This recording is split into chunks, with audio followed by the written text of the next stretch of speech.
Fala galera, tudo bem? Sou o professor Roberto Falcione, professor de História. E em nome da editora Saia Digital, sejam todos bem-vindos para mais uma aula de História. Hoje nós vamos fechar um período aí dividido em duas aulas da Era Vargas. Vou fazer para vocês um modelinho rapidinho que nós vamos estudar. Desde de 1930 até 1945, com o fim da Segunda Guerra Mundial, colocamos como Era Vargas. Embarque nessa, vamos junto. Primeiro slide. Vamos estudar então os dois períodos da Era Vargas nessa aula. Governo provisório e constitucional. Lembre do final da política café com leite. O professor Roberto focou bastante em Getúlio Vargas como, na minha imagem, a representação emblemática do fim da política café com leite com a Revolução de 1930. Então nós colocamos aqui 1930, a Revolução, até 1934, governo provisório,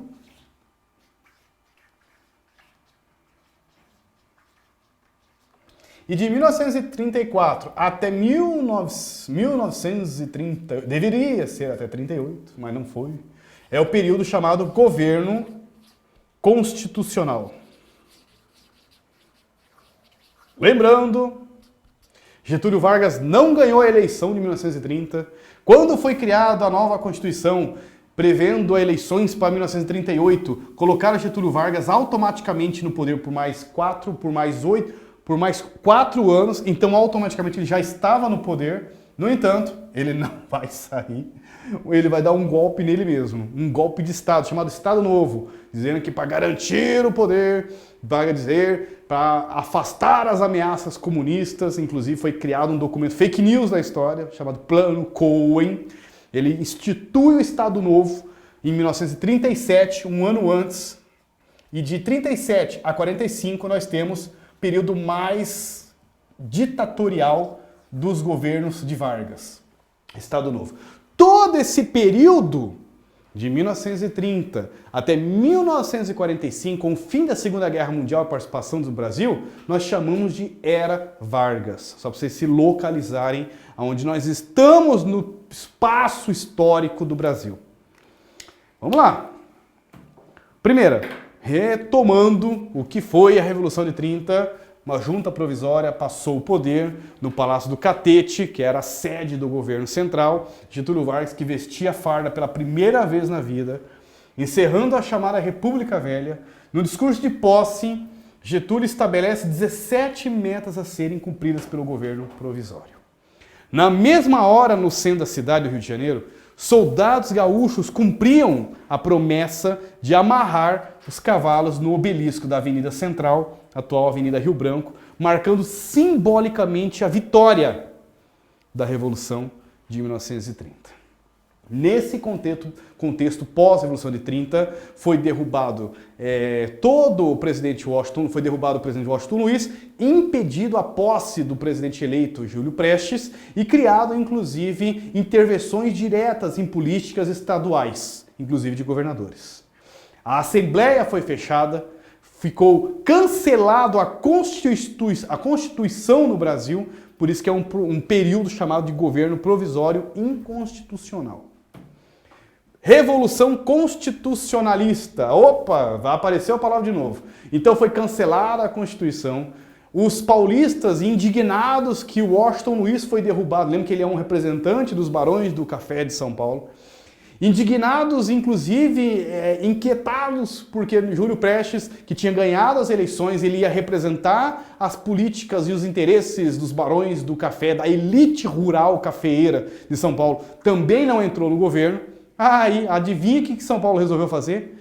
Uma investida, uma revolta contra o presidente Getúlio Vargas, contra o governo provisório, em 1932, chamada Revolução Constitucionalista. Nós estamos aqui em Curitiba, capital do Paraná. Cheguei a ver umas fotografias, soldados paulistas passando, marchando, inclusive, pela cidade de Curitiba. Houve pouco apoio popular. Inclusive Getúlio Vargas, mostrando determinadas habilidades políticas, começa a fechar o cerco contra São Paulo e abafa São Paulo quando não fez aliança com políticos paulistas e o movimento termina rapidamente. Vamos ler. Em julho de 32, eclode a Revolução Constitucionalista em São Paulo, estendendo-se até o dia 2 de outubro de 1932. Desde 97, pela lei estadual paulista, o dia 9 de julho feriado estadual em São Paulo, lembrando a data. Os paulistas consideravam que São Paulo estava sendo tratado como terra conquistada, uma ideia de domínio. Sentiam que a Revolução de 30 fora feita contra São Paulo. Júlio Prestes tinha obtido em 30 90% dos votos de São Paulo, Getúlio Vargas só tinha 10% em São Paulo. Lembrem da política café com leite, coronelismo, clientelismo, corrupção, voto de cabresto. E claro, Getúlio Vargas é Rio Grande do Sul. Devido ao apoio do Partido Democrático. Aí, famosa imagem da Revolução Constitucionalista, uma imagem, lembra mais um bandeirante, né? Mas é a ideia do paulista mesmo. Então, lutando contra Vargas, a ditadura, abaixo a ditadura, lutando contra a ideia que Vargas, os militares impuseram uma ditadura, derrubaram o poder. Claro, e tudo isso é verdade, mas vamos lembrar que tinha uma política café com leite, que tinha uma característica de coronelismo e de corrupção, e se não faz assim, ninguém nunca entra no governo. Muito bem, mais uma imagem aqui, trincheiras, pura trincheiras, paulistas, soldados paulistas em trincheiras em São Vieira. Vargas abafou o movimento e fez alianças com políticos paulistas que terminam o movimento rapidamente, em 34. Eleição de maio de 33. O término da Revolução Constitucionalista marcou o início de um período de democratização no Brasil. Em 3 de maio, a Constitucionalista terminou em 33, um ano só. Foram realizadas eleições para a Assembleia Nacional Constituinte, quando as mulheres votaram pela primeira vez no Brasil em eleições nacionais. Então colocam, inclusive, o período do governo provisório de Getúlio Vargas, o momento que a primeira vez a mulher teve participação política, ideia considerada então uma ideia de sufrágio universal, homens e mulheres na eleição. Nesta eleição, graças à criação da Justiça Eleitoral, as fraudes deixaram de ser tão rotina, pelo menos, né, nas eleições brasileiras, porque pela primeira vez, acredite, o voto foi secreto. O voto no período do café com leite das oligarquias, ele era nominal, ele tinha o nome da pessoa no voto. Aí depois o cara ali do fiscal da eleição abria a urna e ia ver, mostrava pro coronel e falava, ó, teu fulano lá, o teu funcionário, ou a tua vila lá não votou em quem você pediu. Ou seja, a corrupção era muito mais forte. Com o voto secreto, diminuiu. Não quer dizer que acabou a corrupção, mas diminuiu pelo mínimo de proteção para o eleitor com voto secreto, óbvio. Né? Governo constitucional. Peço desculpas, aqui é para ser 34, não 1930. De 34 a 37, o novo mandato presidencial de Getúlio Vargas iniciou no dia 20 de julho de 1934. Então lembre que em 1933 teve uma Constituição, uma Carta Constitucional. O Brasil ficou governado 3 anos sem Constituição nenhuma. E nessa Carta Constitucional previa que em 1934 Getúlio Vargas ia ficar novamente no poder, mas dessa vez de uma ideia meio que legítima pela Constituição, e que em 38 deveria ter novas eleições, e ele não poderia assumir, porque você entenderia que ele estaria 2 tipos de mandato. Mas é claro que não aconteceu isso. Não havia na Constituição de 34 a figura do vice-presidente. Olha que interessante. Os estados fizeram depois suas constituições e muitos interventores se tornaram governadores, eleitos pelas Assembleias Legislativas, o que significou uma ampla vitória nos estados dos partidários de Getúlio Vargas. Agora vem um governo constitucional. Opa, desculpe, novamente, é de 34 a 37. Ainda, abril de 35, houve a Lei 38 que definia os crimes contra a ordem política e social. Uma das características possibilitou maior rigor no combate à subversão da ordem pública.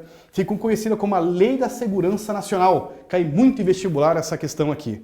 O que era a Lei da Segurança Nacional? Foi criado um programa contra qualquer tipo de opositores ou pessoas que eram contra o governo, poderia ter tipo de prisões. Isso que é a Lei da Segurança Nacional. Foi criado também um programa de rádio de notícias chamado A Hora do Brasil. Depois passou a se chamar A Voz do Brasil. Então Getúlio Vargas já mostra aqui suas características populistas de valorização e propaganda do governo. Novamente, peço desculpas, de 34 a 37. Nesse período de governo de Getúlio Vargas, cresceu muito a radicalização político-ideológica no Brasil. Surgem nesse contexto, lembrem, está acontecendo fascismo na Itália, nazismo na Alemanha, o Brasil não ficou atrás. Surgiu um movimento, ainda bem que foi pequeno, Ação Integralista Brasileira, eles inspirados nas ideias fascistas, liderado pelo deputado Plínio Salgado, andavam que nem militares, paramilitares, pessoas que não são militares, que andam como militares. Tinha que ter um livro, né? Tem um livro, tinha que ter um símbolo, era uma letra grega, não lembro se é a letra E, tinha uma saudação, Anauê, meio parecido, né? No caso, Anauê significa olá em Guarani. Achei até que é criativo. E nesse movimento faziam desfiles, manifestações nas ruas, pregavam sobre pátria, família e Deus.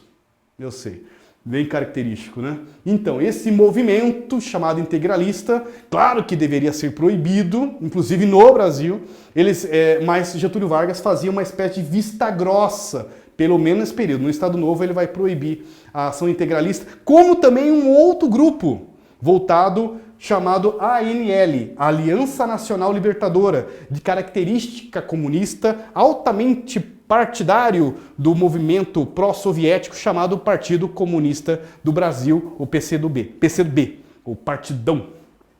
Fechamento da ANL, terminado por Getúlio Vargas, bem como a prisão de alguns dos partidários, precipitaram as conspirações que levaram à chamada intentona comunista.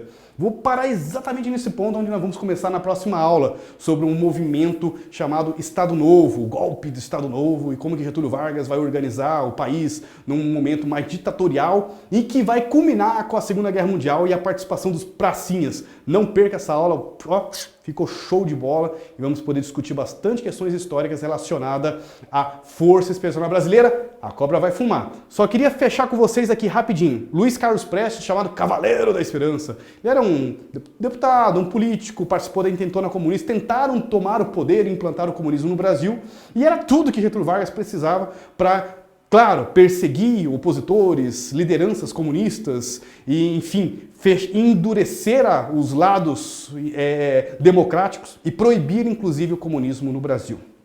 Eu fecho aí. Deu para estudar? Vamos junto para a próxima aula. Espero vocês lá. Agradecer de coração. E como sempre, o meu jargão. Foco, força no estudo, muita fé no coração. Até a próxima, galera. Valeu!